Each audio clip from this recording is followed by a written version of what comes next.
Nah, apalagi sekarang kebebasan berbicara itu sangat bebas di Indonesia ini. Tidak seperti negara-negara lain.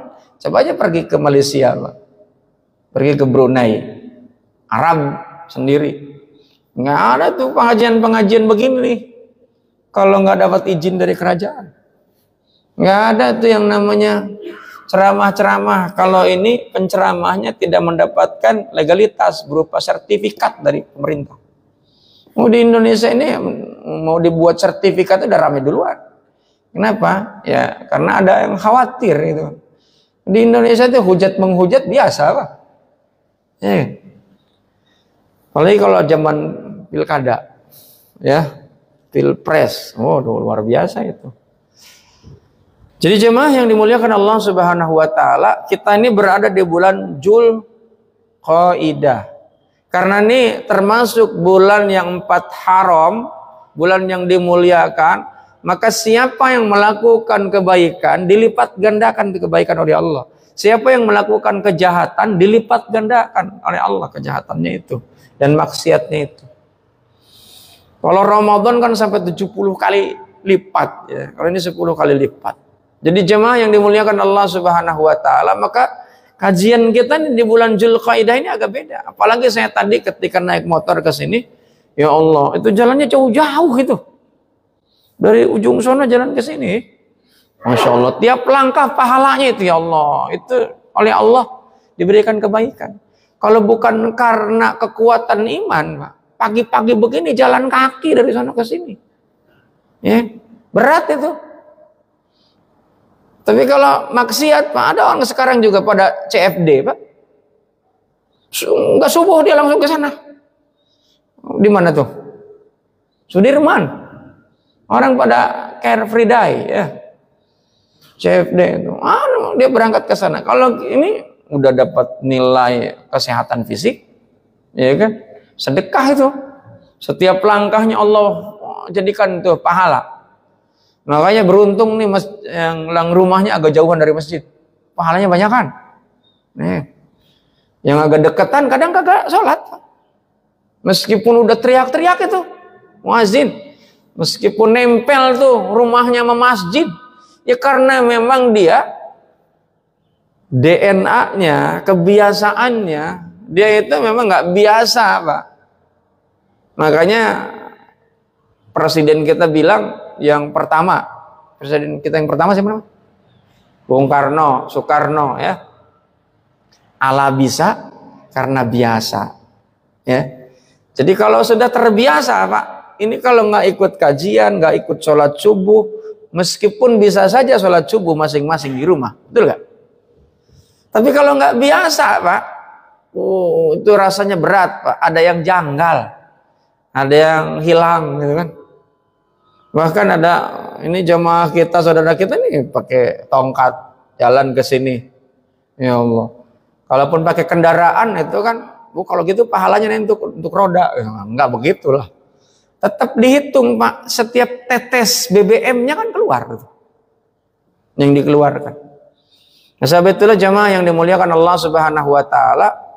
Kita ini kumpulkan tenaga, kumpulkan kekuatan untuk apa? Menyambut Dzulhijjah. Nah, tentu jemaah yang dimuliakan Allah Subhanahu Wa Taala, karena tema kita ini mengukur tentang keberhasilan alumni Ramadan. Nanti akan kelihatannya di bulan Dzulhijjah. Ya, di bulan Dzulhijjah itu ngapain? Orang beribadah haji. Dan ibadah haji itu bukan perkara ringan. Dari daftarnya aja udah nungguin lama, Pak. Mental kita nih harus kuat itu. Ada orang yang kemudian saking lamanya nggak dipanggil-panggil, ini diambil duitnya. Apalagi kayak Jakarta, berapa tahun? Nih, itu 20 itu masih cepat, Pak. Sampai 30, ada yang 60 tahun, Pak. Masya Allah. Makanya nih yang segede gini nih harus sudah daftar haji nih. Yang dari kecil. Ini satu-satunya generasi penerus nih ada di sini. Masya Allah. Bapaknya ada? Mana ayahnya? Oh, di belakang. Keren ini. Ya, satu-satunya ini generasi ini. Yang lainnya udah manula semua, Pak. Jadi jemaah yang dimuliakan Allah Subhanahu wa taala, ini mengukur tentang keberhasilan kita Ramadan yang menggembleng kita selama 1 bulan ini. Kelihatannya ini bukan di Ramadannya, Pak. Kalau Ramadan kan kompak ya kan. Dari sore udah pada ngetepin sajadah. Itu dekat rumah saya masjidnya.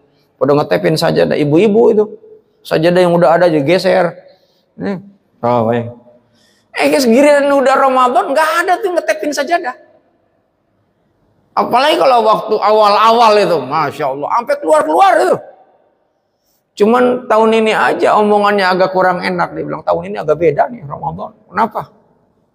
Di jamaahnya nggak banyak. Kenapa emang? Itu Menteri Agama ngumuminnya agak telat. Ya, gitu. Menteri Agama yang disalahin. Ya. Ini kalau mau niat sholat, ya sholat aja lah. Jangan nyalain orang. Gitu. Tapi ada masjid, Pak, ketika saya ngisi di MRBJ, Masjid Raya Bintaro Jaya. Nah, kalau yang bagus tetap saya sebutkan. Itu tetap penuh, Pak, dari awal sampai akhir. Bludak bukan? Dari awal sampai akhir itu. Itu masjidnya nggak begitu bagus, masjidnya biasa aja. Programnya keren, Pak. Tuh, programnya keren. Sampai dia dievaluasi, dakwah pun dievaluasi itu oleh pengurus-pengurusnya. Ya. Jadi jemaah yang dimuliakan Allah Subhanahu wa taala. Nah, nanti di bulan Zulhijjah itu ada yang namanya ibadah bagi orang yang memang ditakdirkan bisa berangkat ke tanah suci, dia melaksanakan ibadah haji. Tapi yang tidak berangkat ke tanah suci ada ibadah juga, namanya ibadah udhiyah. Itulah adha. Ya. Udhiyah itu apa? Ibadah kurban. Ya. Jadi jemaah yang dimuliakan Allah Subhanahu wa taala, nah di ibadah di bulan Zulhijjah itu ada hari Arafah, ada hari Tarwiyah. Ya. Hari Arafah dan hari Tarwiyah. Arafah itu artinya dia sudah menyadari, memahami tentang apa? Sebuah peristiwa yang namanya mimpinya Rasulullah Ibrahim alaihissalam yang diabadikan oleh Allah dalam Al-Quran. Dia betul-betul memahami, oh ini mimpi datang dari Allah. Maka nanti ada namanya hari Tarwiyah juga. Tarwiyah itu apa? Dia menyambut tentang apa yang akan dilakukan. Dan juga bagi jamaah haji itu menyambut untuk melaksanakan ibadah haji. Makanya puncak ibadah haji itu adanya di Arafah. Meskipun ada pendapat ulama beda-beda nih. Puasa Arafah itu nggak ada kaitannya dengan wukuf di Arafah. Ya. Karena syariatnya ibadah Arafah itu berawal, ada yang berpendapat itu nggak ada kaitannya dengan bulan Zulhijjah. Jadi jemaah yang ada kaitannya dengan bulan Zulhijjah, tapi tidak ada kaitannya dengan wukuf di Arafah. Tapi ada yang berpendapat bahwa puasa Arafah itu menyangkut dengan wukuf di Arafah. Makanya dilihat itu ada orang udah wukuf, nah itu orang melaksanakan puasa Arafah. Arafah dulu apa Tarwiyah dulu?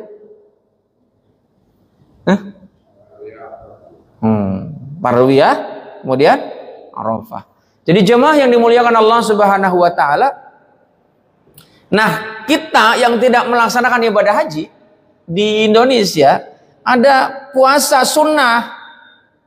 Ya, puasa Tarwiyah dan puasa Arafah. Sunnah.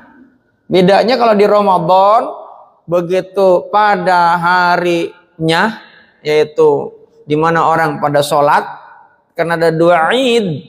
Di umat Islam itu ada 2 hari raya, namanya Idul Fitri dan Idul Adha. Ditambah di Jawa, Pak, Lebaran itu bukan Lebaran Idul Fitri saja, ada Lebaran Idul Adha aja, namanya Lebaran Ketupat. Itu kalau di Jawa. Ya. Kalau di Betawi kan nggak ada, namanya Lebaran Geplak. Jadi jemaah yang dimuliakan Allah Subhanahu wa taala, maka ini bedanya puasa yang dilakukan di bulan Ramadan, begitu akhir kita disunahkan berbuka kalau sudah ketahuan bahwa itu hilal sudah kelihatan atau pemerintah sudah mengumumkan. Ya, Umar sudah mengumumkan bahwa ini berakhirnya Ramadan. Ya, karena kita kan nggak bisa ngelihat hilal. Yang ngikutin berdasarkan perhitungan udah diumumkan sebelumnya. Oh, ini hari akhir Ramadan. Maka begitu kita nih waktu sahur nggak usah sahur. Ya, karena sudah hari tasyrik. Hari tasyriknya cuma 1 hari. Nah, kalau di Idul Adha, Pak, disunnahkan jangan makan dulu, puasa dulu. Sampai kemudian selesai sholat Idul Adha, baru pulang makan laksa, gitu kan? Gitu. Pulang baru makan lontong, makan ketupat. Itu bedanya. Nah, jemaah yang dimuliakan Allah Subhanahu wa taala, di bulan Jul Hijjah ini ada syariat yang Allah turunkan kepada kita, ya. Surat Al-Kautsar ayat 1 sampai 3. Inna a'tayna kal kautsar fasholli li rabbika wanhar inna syani'aka wal abdar. Ini ada sebuah penekanan tuh, fasholli li rabbika wanhar, maka laksanakanlah salat dan berkurbanlah. Di sini salat sebenarnya salat Idul Adha. Tapi ada yang menerjemahkan juga, ada yang menafsirkan salat biasa yang 5 waktu sebagai sebuah wujud syukur nikmat kepada Allah. Ya, makanya nih kata Allah, inna a'tainakal kautsar, sungguh engkau sudah diberi nikmat yang begitu banyak. Wa in ta'udu ni'matallahi la tuhsuha. Allah ngasih nikmat kepada kita itu begitu sangat banyak. Maka sebagai wujud rasa syukur kita kepada Allah, maka sholat dan juga berkurbanlah. Ada ulama, bahkan Rasulullah menyampaikan, siapa yang tahun ini diberikan kesanggupan tidak berkurban, jangan dekati tempat sholatku. Oh, itu sebenarnya sindiran keras itu. Maksudnya kesanggupan itu dia bisa, ini kan long weekend nih sekarang nih. Orang bisa jalan-jalan ya kemana-mana. Padahal jalan-jalan nggak ada jaminan membuat kita menjadi fresh. Tidak ada jaminan membuat kita menjadi bahagia. Jalan-jalan paling dekat itu di situ, ke Kober, Pak. Oh, itu pulang-pulang nangis itu. Apalagi kalau yang dilihatin kuburan orang tua kita. Ya. Itu dekat, nggak pakai duit itu. Kalau mau jalan-jalan long weekend di situ aja sambil baca la ilaha illallah la ilaha, dari pagi sampai sore. Ya kan? Nanti rehatnya pas waktu sholat. Gitu. Bawa bekal dah gitu. Bikin tenda di situ. Ya kan? Jadi jemaah yang dimuliakan Allah Subhanahu wa taala. Nah, maka ini ada penekanan terakhirnya, inna syani'aka wal abtar. Sungguh orang yang membencimu, membenci apa? Untuk sholat, untuk puasa, ada tarwiyah, arafah, berkurban. Lu miskin aja lu pakai kurban. Itu namanya udah menghalangi tuh. Kan ada orang tuh, dia memang pengen sebagai sebuah wujud rasa syukur, dia iuran. Ya kan? Iuran. Atau ada yang kemudian nabung. Dia berkurban, pengen kurban. Dia omongin sama orang. Ya, lu makan aja susah, lu rumah masih ngontrak pakai kurban. Dia omongin lagi, lu udah akikah apa belum? Nah, gitu. Jadi jemaah yang dimuliakan Allah Subhanahu wa taala, hati-hati itu provokator namanya, ya. Nah, baik jemaah yang dimuliakan Allah Subhanahu wa taala, ini kenapa saya singgung ini? Karena ini kita berada di bulan Jul Qaidah. Nah, untuk mengukur tentang keberhasilan alumni kita Ramadan, ini terkait dengan paskanya ibadah itu setelahnya, Pak. Maka baginda Nabi Muhammad SAW, ya, itu menyampaikan dalam sebuah sabdanya bahwa cirinya amal diterima oleh Allah Subhanahu wa taala sebagaimana yang disampaikan oleh Ibnu Rajab Al-Anbali dalam kitab Lata'iful Ma'arif, ya.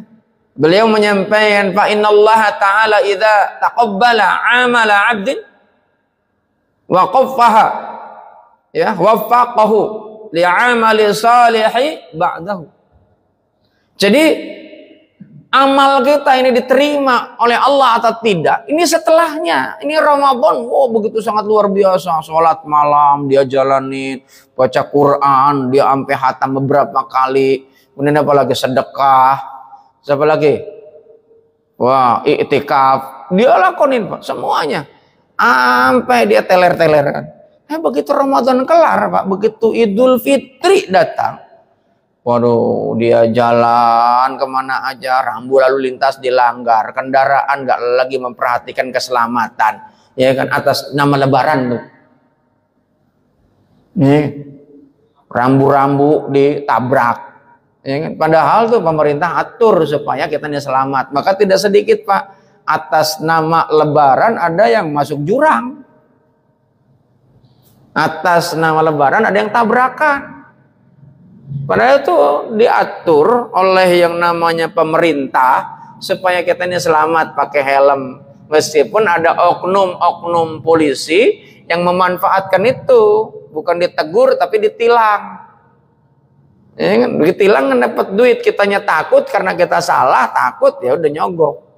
Nah udah dua-duanya, polisi yang terima duit itu haram, kita pun yang ngasih juga haram. Dah Pak, orang kamu ke saudara, dah kasih. Meskipun yang dikasih 5.000 Pak, tetap haram kan. Ar-rashi wal murtasi finnar, untuk menyelamatkan diri. Di akhirat nggak ada itu bisa disogok malaikat Pak, nggak ada ya. Makanya mengukur tentang keberhasilan bahwa ibadah kita ini diterima atau tidak Pak, kan sebagaimana yang Allah sampaikan dalam Al-Quran surat Al-Baqarah ayat 183, bahwa ibadah puasa itu untuk apa? Ya, untuk apa?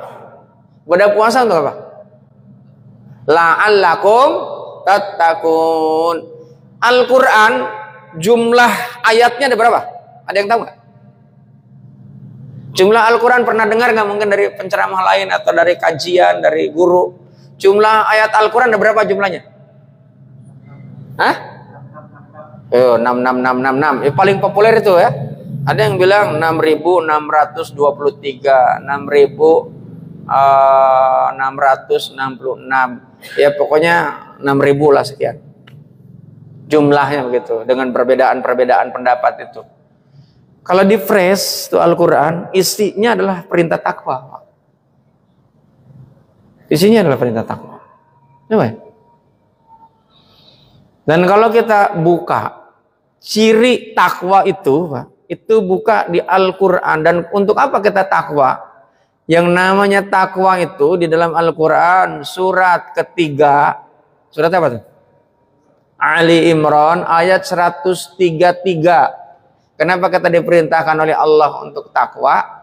Karena kata Allah, wa jannatun arduhas samawat wal uiddat lil muttaqin. Makanya di sebelum ayatnya itu kan ada kalimat wasari'u ila magfirati mir rabbikum wa jannatun arduhas samawat wal uiddat lil muttaqin. Ketika kita melakukan kesalahan segera minta ampun sama Allah. Kalau sama manusia minta maaf. Karena apa? Kulubani Adam khoto, kulubani Adam khoto, ya. Al-insan mahalul khoto wanisyan. Manusia ini tempatnya salah. Jangan menganggap kalau kita ini punya ilmu paling pinter. Di atas langit ada langit. Di atas orang pinter ada yang pinter lagi. Jangan jumawa, jangan mentang-mentang paling berilmu. Nggak mau dikritik, nggak mau dikasih masukan. Manusia ini Pak, punya celah banyak kelemahan-kelemahannya.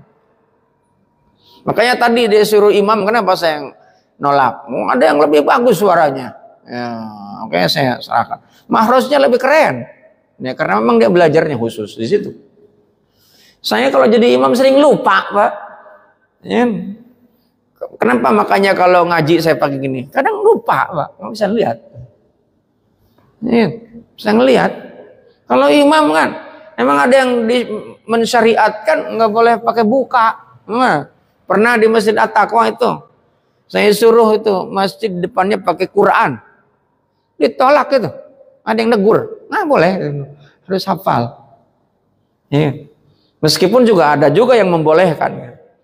Jadi jemaah yang dimuliakan Allah Subhanahu wa taala, maka ini penting kita evaluasi, kita ukur, ya. Nah, jemaah yang dimuliakan Allah Subhanahu wa taala, kita fresh ya Al-Qur'an yang jumlahnya 6.000 lebih itu. Isinya takwa dan memang isinya juga ibadah.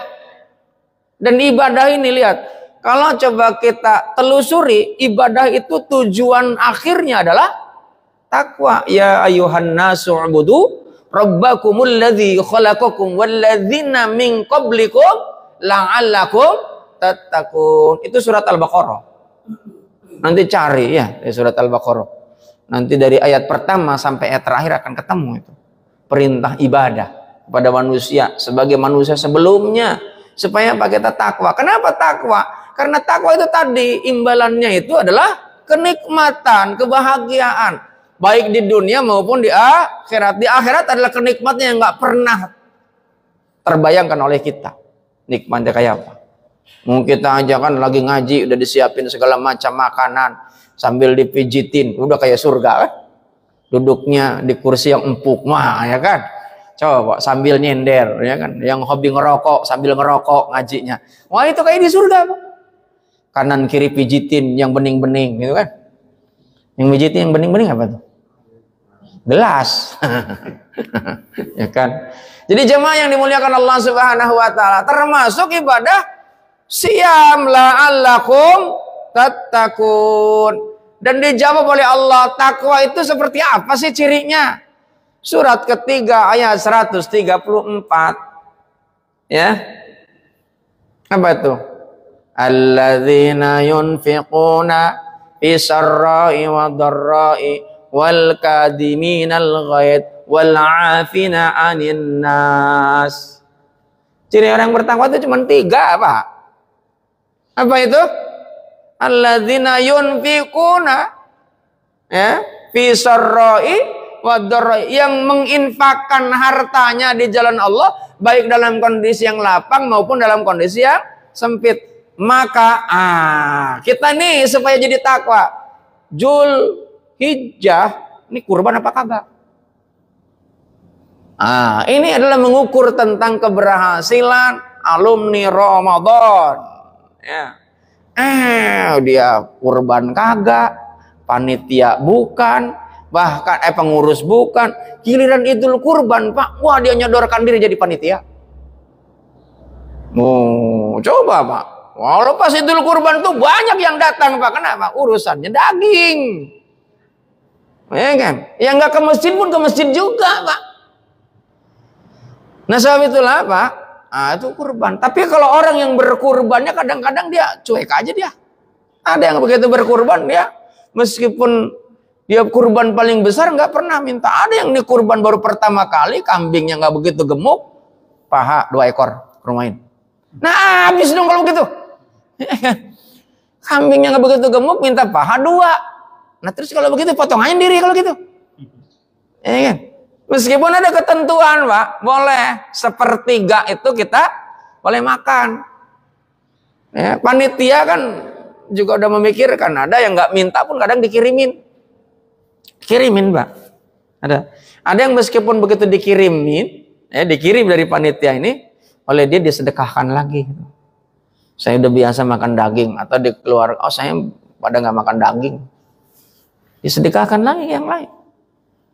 Jadi jemaah yang dimuliakan Allah Subhanahu wa taala itu mengukur tentang, makanya urutannya begitu kan, Ramadan, kemudian Syawal, setelah Syawal Dzulqa'dah, setelah Dzulqa'dah Dzulhijjah, setelah Dzulhijjah Muharram. Muharram itu puncaknya Pak, kemenangan itu.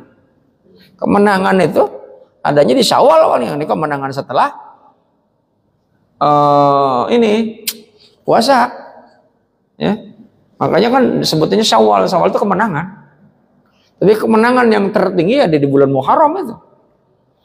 Makanya kalau orang-orang kita, khususnya masyarakat Jawa, itu betul-betul memuliakan yang namanya bulan Muharram, Pak. Namanya ada Asyura, tanggal 10 Muharram. Kita menggunakannya bagi yang agak sedikit dapat sentuhan Islam, ya lebaran anak yatim. Ya meskipun yang namanya anak yatim tidak mesti tanggal 10 Muharram, ya kan? Jadi jemaah yang dimuliakan Allah Subhanahu wa taala, jadi alladzina yunfikuna fis-sarra'i wad-dharra'i, dia mampu menginfakkan hartanya di jalan Allah baik dalam kondisi yang lapang maupun dalam kondisi yang sulit. Kalau yang dalam kondisi yang lapang sih biasa, Pak.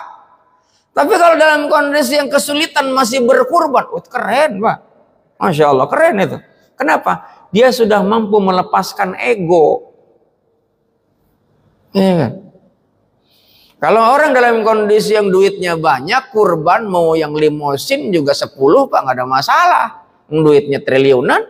Nah kalau dia punya duitnya kembang kempis, gajinya sebulan cuma 500.000. Tapi ada orang yang kemudian dia memang menghendaki, dia nabung, Pak, selama 1 tahun. Kurban akhirnya selama 1 tahun itu bisa itu. Banyak yang kejadian itu. Banyak yang kejadian. Dan jemaah yang dimuliakan Allah Subhanahu wa taala, saya pernah juga menyampaikan kisah di Masjid Al-Ittihad Tebet Mas itu. Saya karena suka ngisi kajian juga di sana. Ada seorang pemulung namanya Mak Yati, usianya hampir 60 tahun. Dia menyisihkan sehari itu 1.500. Setelah setahun, Pak, dikumpulkan, memang dia setiap 3 bulan dia belikan emas. Dia belikan emas, begitu setahun dia jual emas, dapat 3 ekor kambing, diserahkan ke panitia. Panitia, Pak, diam-diam ngerekam pakai handphone. Nih, dimasukin ke YouTube, viral, Pak. Coba. Siapa yang ngotak-ngatik itu, Pak? Tangan kemudian ngarahin ke sana. Kan yang namanya konten kreator kan banyak tuh. Kalau bukan Allah yang gerakin tuh tangan lagi scroll, istilah anak remaja begitu. Scroll lagi buka. Ini ada berita ini nih. Viral, begitu viral, Pak. Diwawancarain oleh media elektronik, media cetak segala macam, ya. Sampai akhirnya pada satu waktu diwawancarain live di salah satu TV di mana Menteri Sosial sedang menyampaikan tentang kaitan dengan menghadapi Idul Adha. Disambungkan, Pak, nyambung langsung bicara, Pak. Saat itu pula dapat hadiah berangkat haji ONH+, Pak. Saat itu pula. Bahkan Menteri Sosial waktu itu adalah dari PKS, Pak. Yaitu Dr. Salim Segaf Al-Jufri. Itu Menteri Sosialnya waktu itu. Itu dibangunkan rumah, dikasih usaha. Coba, Pak. Dari 3 ekor kambing, Pak. 3 ekor kambing. Itu kalau Allah berkehendak, Pak, itu namanya jadi magnet rezeki, Pak. Pembuka pintu langit supaya rezeki itu turun. Cuman jangan niatkan kayak begitu, itu dijamin nanti malah stres kalau nggak dapat. Ya, pokoknya udah, kalau istilah anak sekarang itu I do it, forget it. Lakukan, lupakan. Oh, jadi kita nggak akan kecewa kalau nggak dapat. Kan ada orang yang sedekah, begitu sedekah kagak kaya-kaya, udah sertifikat dikasih, ya kan? Udah BPKB dikasih sama motor-motornya. Dia kaya kagak, belangsak iya. Nah, ini apa yang disalahin tuh penceramah. Ya. Jadi jemaah yang dimuliakan Allah Subhanahu wa taala, maka nih untuk mengukur tentang keberhasilan itu, ya salah satunya adalah dengan kita ini bisa nggak meningkat tuh ibadah kita setelahnya. Nah tadi takwa itu adalah alladzina yunfikuna fisarra'i wa dharra'i. Terus apa lagi? Wal kadhiminal ghaid, adalah orang yang senantiasa mampu menahan amarahnya, Pak. Ini kadang-kadang bikin kesel Pak kita. Ya. Atau orang kadang bikin kesel sama kita. Anak bikin kesel segala macam. Kondisi bikin kesel. Jalan macet, udah macet kita ini mau cari sesuatu, udah nggak dapat juga, udah disalahin semuanya, Pak. Maka kata baginda Nabi untuk menjelaskan ini kaitan dengan wal kadhiminal ghaid, orang yang mampu menahan amarah, kata baginda Nabi, la tagdob walakal jannah. Jangan marah, surga untukmu. Itu orang yang namanya marah itu, Pak. Itu bisa membuat darah bergolak, Pak. Ya kalau udah darah bergolak, Pak, masalah udah. Bisa menjadi stres, stroke, stop. Udah. Ya. Jadi jemaah yang dimuliakan Allah Subhanahu wa taala, maka supaya kita tidak marah, bagaimana caranya? Kita ini berwudu, beristighfar, bertasbih, bertahlil, minta bantuan kepada Allah, ya kan? Jadi jemaah yang dimuliakan Allah Subhanahu wa taala. Kemudian yang ketiga, kata Allah dalam Al-Qur'an surat Ali Imran ayat 134 itu apa? Wal 'afina 'anin nas. Dia gemar memaafkan yang lain. Orang yang memaafkan itu, Pak, biasanya karena melepaskan ego. Coba kalau orang yang ego, Pak, begitu tadi tersinggung marah, dendam, akhirnya nggak ada maaf. Wah, seumur-umur gua kagak maafin lu. Ya kan ada yang ngomong begitu kan? Dia lebaran, Pak. Rumahnya nempel sama kita, dilewatin, Pak dia. Udah 8 tahun, Pak, dilewatin. Ya, kagak. Begitu dia ketemu Idul Fitri, ada di samping, pindah dia, Pak. Ya kan? Nah, ini dendam namanya. Nah, dendam itu kan karakternya iblis, Pak. Iblis itu dendam, Pak. Maka lihat, padahal Nabi Adam nggak ngapa-ngapain, Pak. Dia bagaimana dikilik-kilik supaya dikeluarin. Gara-gara Nabi Adam nih, saya diusir. Padahal Nabi Adam kagak salah apa-apa. Orang dia pendatang baru, Pak. Ini kalau orang yang punya pikirannya julik itu begitu, Pak. Hatinya buruk itu begitu. Nah, sebab itulah makanya, Pak, kita ini di masjid ini kan beragam nih. Mari kita nih jadi orang legowo, jadi orang yang ya hatinya baik gitu kan. Sehingga kita mampu memaafkan siapapun. Dan yang paling susah itu adalah memaafkan diri sebetulnya. Memaafkan orang kan kelihatan, Pak. Tapi kalau memaafkan diri kan susah tuh. Makanya ada orang yang kemudian bunuh diri itu karena dia nggak bisa memaafkan diri. Nah itu bahaya itu, Pak. Dan akhirnya stres itu karena dia nggak bisa memaafkan diri. Maka kemudian turun ayat Al-Quran surat Az-Zumar kan ayat 53 itu. Apa? Qul ya ibadiyalladzina asrafu ala anfusihim la taqnatu min rahmatillah. Orang-orang yang sudah keterlaluan dosanya udah nggak kehitung, maka jangan pernah berputus asa dengan rahmat Allah. Ini kita udah nyerahin hewan kurban sama panitia dicuekin, bisa marah itu. Gua kesel nih sama masjid nih. Udah nyerahin hewan kurban kagak diperhatiin. Udah saya nyerahin hewan kurban, kagak dikasih lagi dagingnya. Yang lain gak ke kurban dikasih, bikin tersinggung itu, marah, dendam. Besoknya udah boro-boro dia ngasih lagi hewan kurban. Dia ceritakan tuh pengurus, apaan tuh masjid? Jangan, dia memprovokasi yang lain. Jangan kurban ke sana, dihalang-halangin. Oh, iya kan? Tadi kan surat yang ketiga. Yang orang-orang membenci itulah sesungguhnya akan terputus nikmatnya dari Allah Subhanahu wa taala. Nah, kalau ditanya tentang bagaimana mengukur keberhasilan ibadah, ya kan? Ini saya coba untuk simpulkan ya tentang bagaimana cara mengukurnya. Yang pertama, ini meningkatnya hubungan kita secara vertikal, artinya dengan Allah. Yang tadi saya bilang kalau ibadah kita tadinya rajin ke masjid, setelah Ramadan lewat pun tetap rajin ke masjid, nggak ada berubah, bahkan meningkat. Yang tadinya rajin silaturahim tetap kita jalin. Ya. Meskipun kadang ketika silaturahim kita ini kurang diperhatikan, orang-orang datang disiapin makanan, giliran kita datang enggak. Itu bikin tersinggung. Nggak usah ya kan. Kemudian yang kedua, hubungan secara horizontal.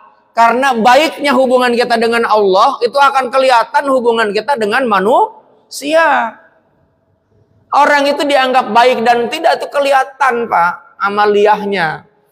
Dia taat kepada Allah. Dari mana kelihatannya? Kalau yang namanya kaitan sholat, Pak, bukan dari sujudnya lama, bukan dari rukunya lama, bukan lamanya bacaan, bukan.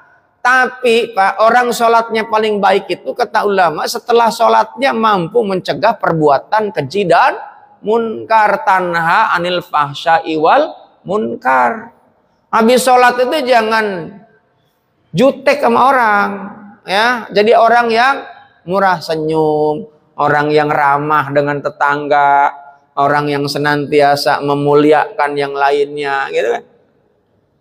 Maka orang-orang barat itu sampai melakukan sebuah penelitian ya. Orang yang ingin sukses karirnya itu bukan karena hal teknis, Pak, tapi non teknis. Hal teknis itu apa? Ya kan tadi kan praktek sholat itu. Kalau misalnya dikaitkan dengan dunia ibadah dalam agama. Bukan ini, Pak, tapi setelahnya. Keluar sholat kan, akhir sholat itu ada apa? Akhir sholat ngapain? Salam kan? Salam ngapain? Nengok kanan, nengok kiri. Assalamualaikum warahmatullahi wabarakatuh. Meskipun di sampingnya nggak usah jawab. Salamnya nggak usah dijawab, boleh itu, Pak. Assalamualaikum warahmatullahi wabarakatuh. Di samping, waalaikumsalam. Nah dia lagi sholat juga. Ya kan? Salam nggak usah dijawab itu. Ya, assalamualaikum warahmatullahi wabarakatuh. Ya. Itu adalah simbolisasi, artinya kita nih harus peduli sama yang di kanan di kiri. Hidup itu nggak sendirian.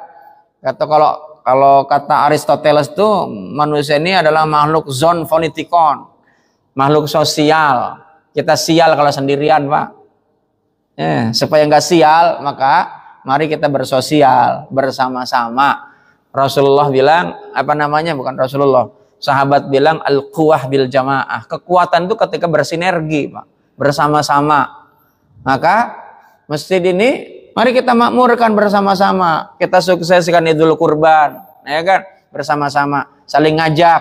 Meskipun kita nggak kurban, kalau ngajak pahalanya sama, Pak. Mandala ala khairin falahu ajrun fa'ilihi. Kita kan karena mungkin ada kepentingan yang lain, ya kan? Kita ajak yang lain yang udah duitnya banyakan, gitu kan?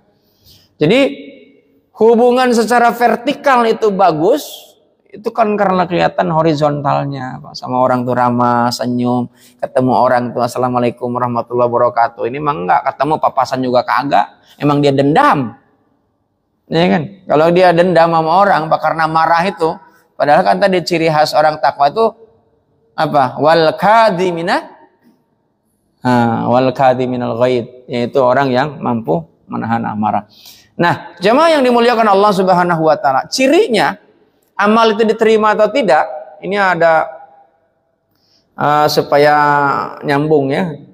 Dimudahkan melakukan amal soleh. Yang pertama. Jadi orang mudah, Pak, untuk melakukan amal soleh itu. Giliran kita melakukan amal salah, dia agak menahan diri. Saya udah sering ikut kajian di Ramadan. Ramadan tiap hari itu ada kultum. Meskipun kultum, kuliah terserah antum, ya kan?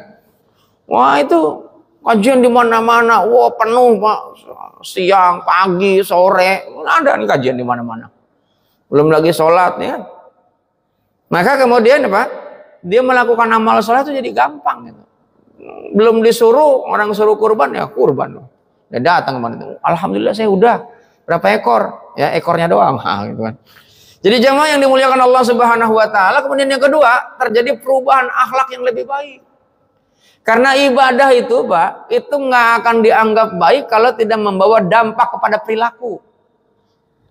Makanya dengan kajian akhlak, semua ibadah itu kayaknya ke akhlak.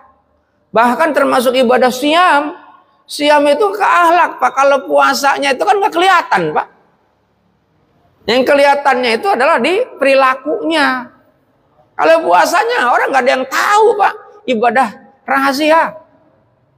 Nah karena lagi puasa diajak berantem, dia ngomong, mohon maaf ya, saya bukannya nggak berani.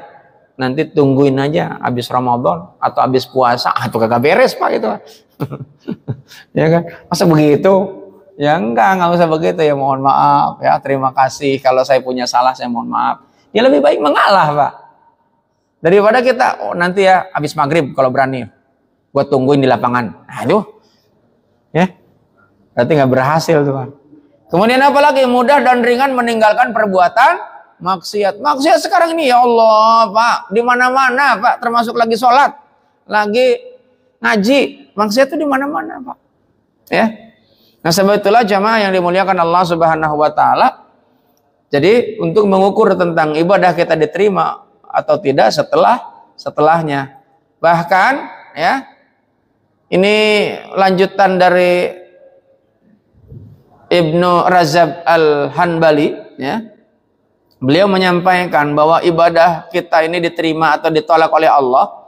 Kata beliau, siapa yang meminta ampunan secara lisan akan tetapi hatinya bertaut pada kemaksiatan serta merencanakan untuk kembali melakukan maksiat setelah bulan puasa, maka puasanya ditolak dan pintu penerima taubat ditutup sama sekali oleh Allah. Karena ada itu begitu Ramadan, Pak, yang tadinya pakai you can see tank top, begitu Ramadan, Pak, paling syar'i, Pak, kerudungnya aja menutupi semuanya. Wah, pokoknya luar biasa, kita terkaget-kaget. Ini kamu bukan ya? Begitu selesai, Pak, baru malam takbiran dibuka lagi, Pak, sambil joget-joget. Nah, udah nggak akan diampuni kalau kata beliau begitu, Pak. Wallahu alam. Tadi kan Al-Quran surat Az-Zumar ayat 53, sebanyak apapun dosa yang kita miliki itu akan diampuni oleh Allah selama kita bertaubat. Taubat yang benar itu tidak mengulangi lagi. Makanya tadi di sini nih, maka pintu penerimaan taubat ditutup. Ini kan pendapat ulama, Pak. Ini bukan hadis, bukan juga ayat Al-Quran, ya. Ada yang mau nanya nggak? Oh, ada yang mau nanya di online, ya. Silakan. Ya, silakan. Ada? Oh ya, silakan. Ini ada pertanyaan ya, Ustaz. Sekarang kurban setiap masjid itu mengadakan panitia kurban. Apa? Panitia kurban. Oh, panitia kurban. Dan panitia menetapkan harga sekian untuk kolektif.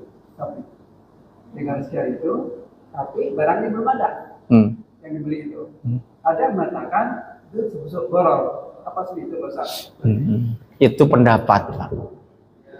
Itu dalam kehati-hatian. Makanya sama halnya dengan bagi hasil di bank. Yang bank syariah itu, kita nabung di bank syariah. Itu kan sudah ada, Pak. Bapak nanti dapat sekian nih bagi hasilnya. Betul gak? Kan usahanya belum. Ternyata dia dinisbahkan, Pak, kepada pengalaman yang lalu.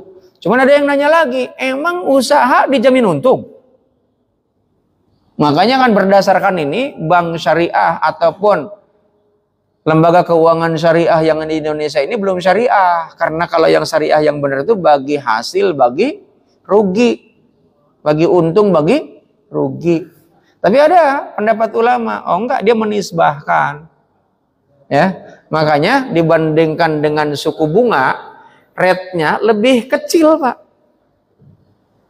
Sehingga memang akhirnya kenapa? Kurang berkembang, Pak.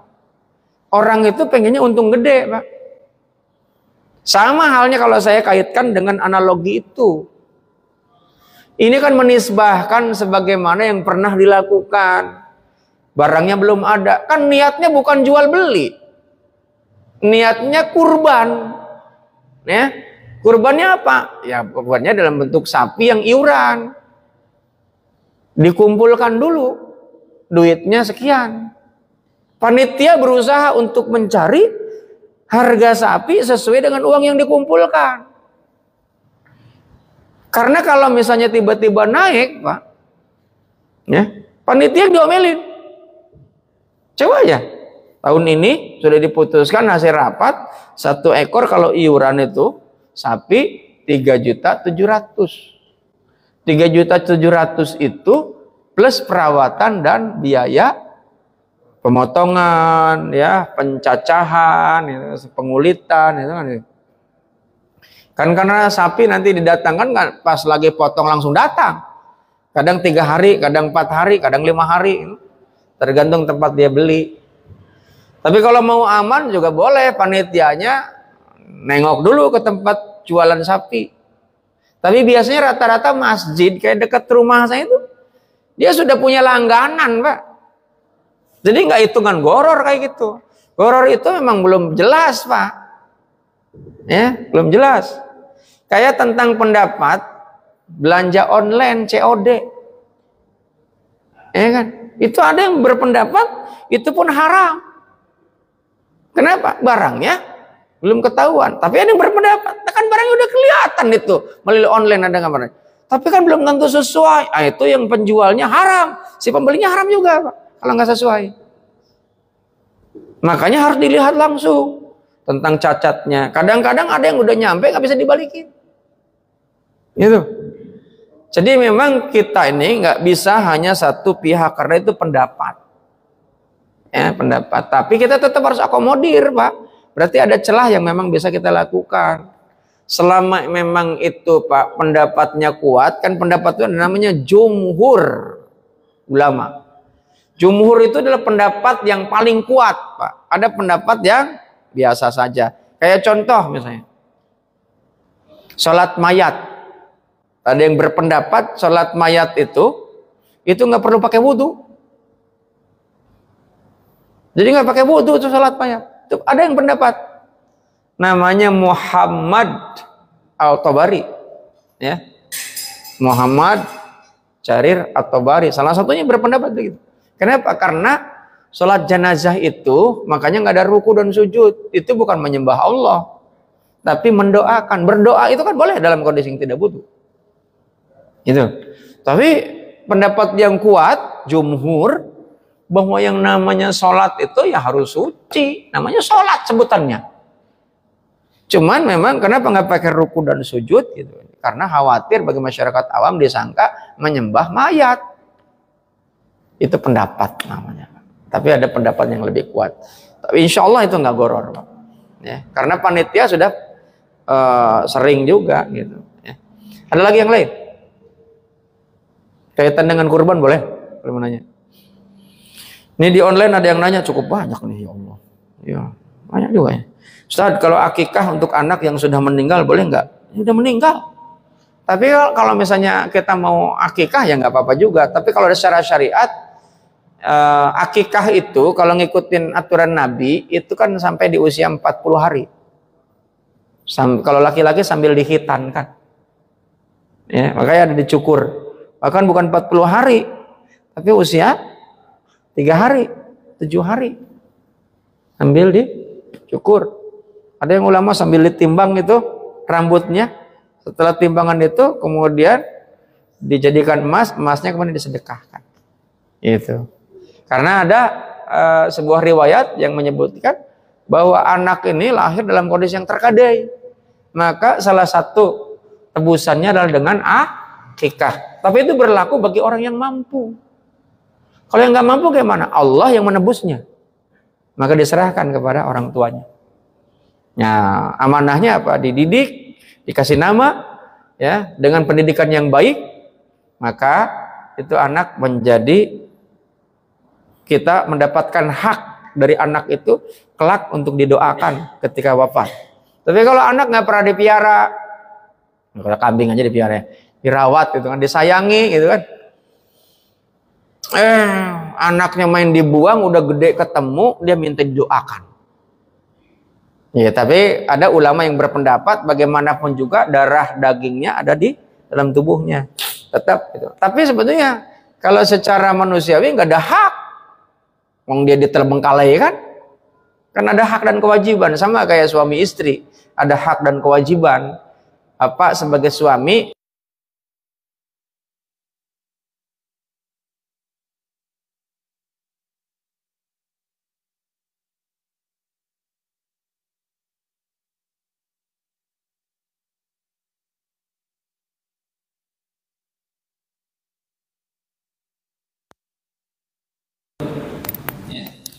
jadi itu boleh dia boleh tidak gitu kan, kaitan dengan yang namanya akikah ya. Ada juga yang akikah itu diakikahkan sendiri, boleh nggak? Boleh-boleh saja. Tapi ada yang saklek, nggak perlu.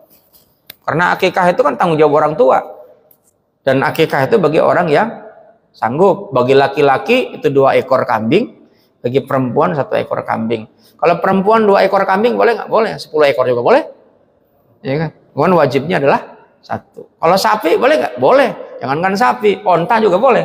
Yang nggak boleh gajah, Pak, karena ditangkap sama pemerintah, karena dilindungin ya. Kemudian Ustaz, lagi viral orang memandikan babi di pinggir jalan dan airnya mengalir ke sawah-sawah. Apakah air yang mengalir ke sawah tersebut mengandung najis berat? Tidak. Ya, enggak. Karena tanah ini akan menyucikan. Di Arab, Bapak, Ibu, Itu kan perempuan khususnya pakai pakaian itu nyapu jalan. Ya. Terus ada orang komentar, wah itu apa nggak najis? Nggak. Ada berpendapat bahwa dia pakaian yang menyapu jalan itu dia akan dibersihkan kembali oleh tanah berikutnya. Makanya kan lihat, membersihkan najis mughaladah itu dengan 7 kali cucian. Salah satunya adalah dengan menggunakan biturab, yaitu dengan tanah. Ada orang yang berpendapat, ya, saya pernah dulu negur salah satu pemilik masjid, menegur pemilik masjid, punya anjing di pangku-pangku. Ini anjing di pangku-pangku. Kemudian ditegur, dia karena lulusan Amerika, dia bilang, ini ustadz-ustadz sekarang itu belum paham dia. Gituin Pak. Saya bilang belum paham gimana. Nah sekarang kan ada sabun yang bisa menghilangkan najis. Masya Allah. Saya bilang, kalau saya lanjutkan jadi berantem Pak. Udah terserah dah. Tapi yang jelas saya tetap harus kasih tahu. Ketentuan fikihnya yang diajarkan oleh guru-guru kita. Dan itu qat'i Pak. Itu jumhur ulama. Dan bahkan hadis pun menyebutkan bahwa yang namanya untuk menghilangkan najis mughaladah, karena najis mughaladah itu ada liur anjing. Ya, kalau anjingnya kering sih nggak apa-apa kepegang, kan nggak nempel ke kita. Ya, tapi kalau bulunya nempel ke bawah sholat ya bisa jadi nggak sah sholatnya. Maka jangan dipanggu-panggu anjingnya. Kemudian bagaimana cara membersihkannya? 7 kali dengan air dialirkan. Ya, bukan air yang diam. Nanti kalau air yang diam itu namanya air musta'mal yang bekas. Airnya harus mengalir. Kemudian 1 kali dengan biturab, dengan tanah. Oh sekarang ada sabun gitu ya, sabun. Mungkin sabunnya dari tanah, ngapain sih ribet pakai sabun tanah? Ya tanah aja diambil. Ya kan? Jadi jemaah yang dimuliakan Allah Subhanahu wa taala, kalau ada orang memandikan babi kemudian mengalir, jangankan ke sawah, mungkin khawatir itu padinya nanti jadi najis gitu. Enggak. Itu kan sayur-sayuran itu. Banyak juga yang dikasih pakai pupuknya kotoran babi, Pak. Ya enggak ada masalah gitu kan. Jangan dia udah nyatu dengan tanah. Kecuali kalau memang itu baru dikasih kemudian dipetik. Nah, itu masalah, Pak. Ya, masalah. Kemudian pertanyaan yang ketiga. Ustaz, saya mau tanya, saya salah satu DKM masjid. Ketika saya mau mengundang salah satu ustadz, lalu kata ustadz tersebut minta DP duluan sebelum berceramah. Bagaimana kami menyikapi hal tersebut? Karena kami biasanya memberikannya setelah ustadz selesai ceramah. Mohon pencerahannya. Ya memang begitu, Pak. Fenomena yang ada. Ya kalau ibu ya atau bapak atau pengurus DKM tidak berkenan atau keberatan, ya cari aja tujuan yang ngundang penceramah itu untuk apa. Bahkan ada juga orang yang ilmunya lebih tinggi dibandingkan yang populer. Nah tujuannya untuk apa? Oh supaya jamaahnya banyak gitu kan. Dari dulu nggak berubah-berubah. Saya nggak begitu bukan tertarik, nggak begitu saya mempermasalahkan ketika jamaahnya mau dikit mau banyak. Biasanya kalau dikit agak serius tuh, kalau banyak kan agak sulit Pak untuk memantaunya. Dia kajian rutin itu jauh lebih terstruktur dibandingkan dengan ceramah umum, ya kayak maulid segala macam. Hanya sekedar syiar saja. Cuman ya syiarnya nggak kelar-kelar Pak. Kalau ibarat kita nih, kan syiar itu kalau saya coba identikan sama dengan kayak marketing kan. Jualan. Kemudian apa yang dibeli? Yang diambil. Yang diambil adalah ketentuan syariat. Orang tertarik, oh saya beli nih. Belinya apa? Memang bukan dalam bentuk uang, tapi belinya dengan iktikad kita untuk melakukan perubahan. Kita dari dulu syiar aja nggak berhasil Pak. Ya. Begitu promosi banyak yang datang Pak. Coba bayangkan ketika kita jualan yang hadir datang, tapi Pak tujuannya promosi untuk apa? Dianggap berhasil promosi gimana? Ketika produk terjual Pak. Gitu. Nggak perlu banyak. Makanya Rasulullah nggak perlu banyak Pak. Rasulullah itu keliling Pak. Dengan sendirinya nanti ada kesadaran, ya. Yang menurut multi level. Terus datang satu orang. Maka saya kagum tuh sama teman-teman dari jamaah tabligh gitu. Dia datangin ke rumah gitu kan. Meskipun ada yang menyesatkan tuh kelompok lain, oh dia sesat nih jamaah tabligh, gitu kan. Meskipun saya bukan orang jamaah tabligh gitu, tapi itu keren gitu. Kan salah satunya Ustadz dari Sulaiman, dia datang, ya kan, ngajak orang untuk berbuat baik, ya.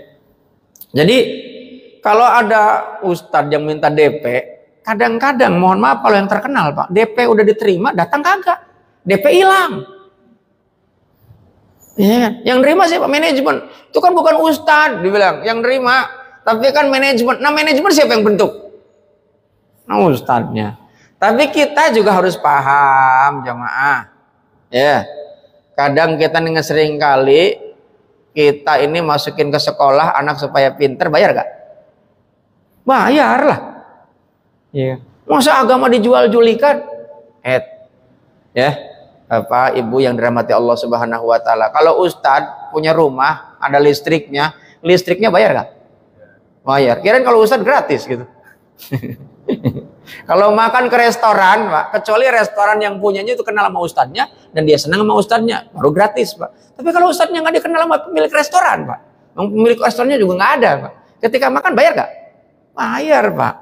Dia sekolah bayar gak? Bayar. Nah, kita niatkan kayak begitu, Pak. Dia memang konsentrasinya di situ, maka jamaahnya harus paham. Bukan jual beli ayat, bukan. Ya, bukan jual beli ayat. Oh, ini kadang sering kali Pak di pojokan, Pak.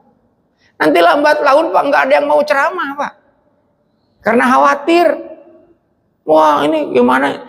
Cuma memang ada yang keterlaluan, Pak. Ceramahnya biasa, Pak, bayarnya mahal. Kenapa? Karena terkenal. Coba ya. Bayarnya mahal, Pak. Kenapa? Terkenal, Pak.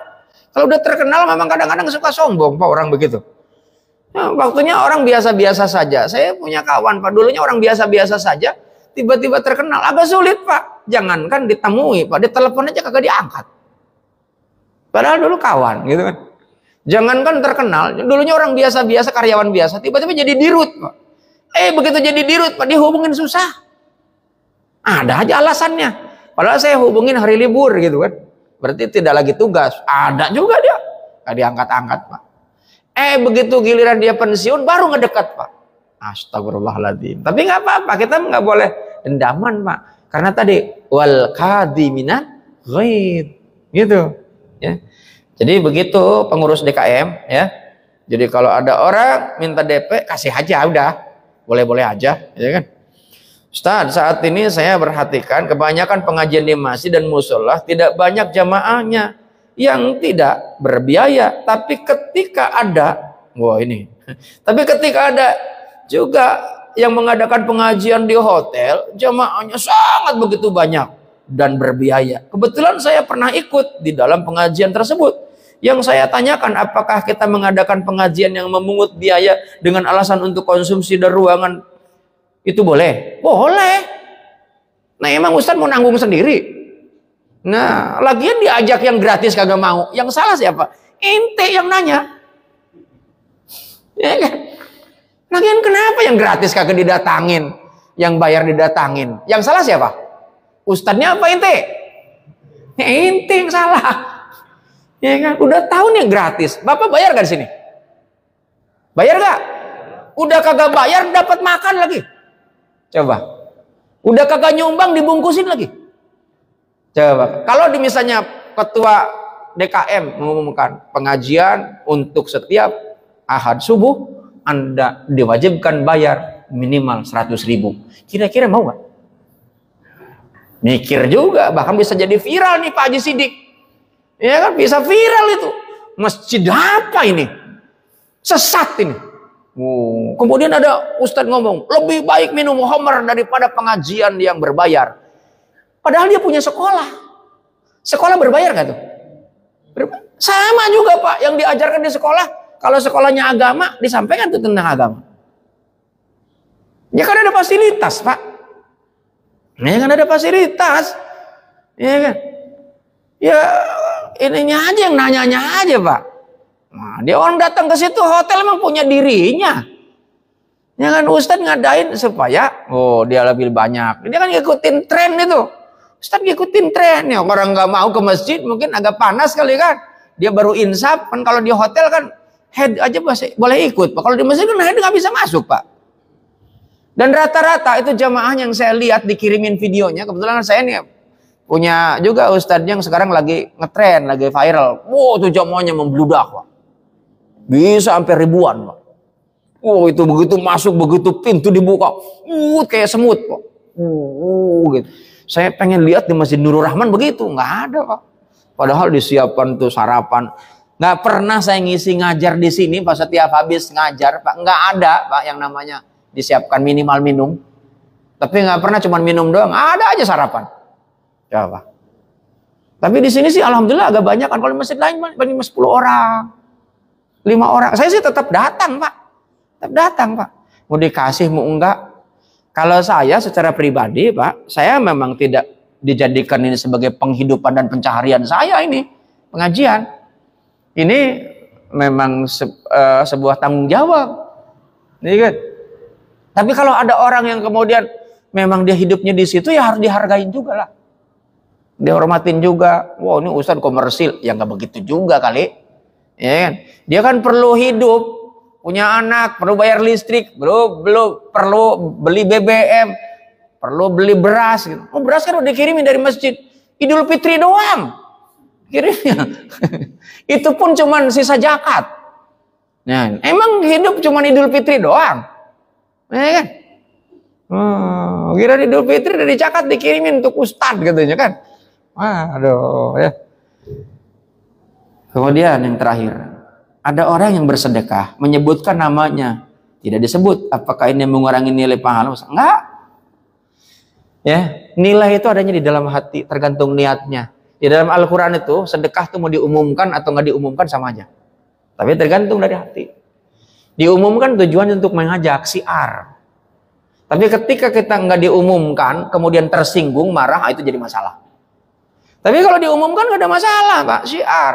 Mau misalnya hari Jumatnya, habis Jumat kan, habis sholat, alhamdulillah hari ini ada yang sedekah 300.000, mohon pahalanya bacakan dengan ini. Ya nggak apa-apa, boleh saja. Ya kan, boleh saja. Wong itu kan ada sedekah itu salah satunya kata baginda Nabi, tutawilul umri. Yang kedua, tazribu rizqo. Yang ketiga, tanfa'ul bala. Yang keempat, dawu mardotukum bisodaqoh. Nggak apa-apa Pak, diniatkan untuk supaya menyembuhkan sehat itu orang yang sedang sakit, pahalanya untuk orang tua yang sudah meninggal, nggak apa-apa ya. Tapi juga nggak apa-apa juga, saya emang nggak pakai disebutkan. Bisa jadi yang nggak disebutkan itu jadi malah nggak diterima Pak. Kalau dia ada angkuhnya kayak saya dong, sedekah nggak pakai disebutkan nggak apa-apa. Nah itu lu ngomong, ya kan? Nah itu lu ngomong, ya kan? Mendingan dia kagak ngomong ke siapa-siapa Pak. Karena itu ngomong Pak. Itu jadi sombong gitu kan, namanya ujub dan dia. Cukup ya, mudah-mudahan manfaat, mudah-mudahan Allah bimbing kita, jaga kita supaya kita semakin meningkat setelah alumni Ramadan ya, dan mudah-mudahan oleh Allah dimudahkan kita untuk melakukan kebaikan sebagaimana kita mudahkan melakukan kebaikan di bulan Ramadan. Al-Fatihah. A'udzubillahi minasyaitonirrajim. Bismillahirrahmanirrahim. Alhamdulillahirabbil alamin. Ar-Rahmanir Rahim. Maliki yaumiddin. Iyyaka na'budu wa iyyaka nasta'in. Shiratal mustaqim. Shiratal ladzina an'amta 'alaihim ghairil maghdubi 'alaihim waladdallin. Wa'fu 'anna ya karim, wa'fu 'anna ya rahman. Allahumma ja'al hadza jam'an marhuma wa tafarruqana min ba'dihi tafarruqan ma'suma. Allahumma ahsin akibatana fil umuri kulliha wa ajirna min hijdid dunya wa 'adzabil akhirah. Subhanakallah bihamdika asyhadu an la ilaha illa anta astaghfiruka wa atubu ilaik. La ilaha illa anta subhanaka inni kuntu minadh dhalimin. Rabbana dhalamna anfusana wa illam taghfir lana wa tarhamna lanakunanna minal khasirin. Rabbana taqabbal minna innaka antas samiul alim wa tub 'alaina innaka antat tawwabur rahim. Walhamdulillahi rabbil alamin wa la minkum. Assalamualaikum warahmatullahi wabarakatuh.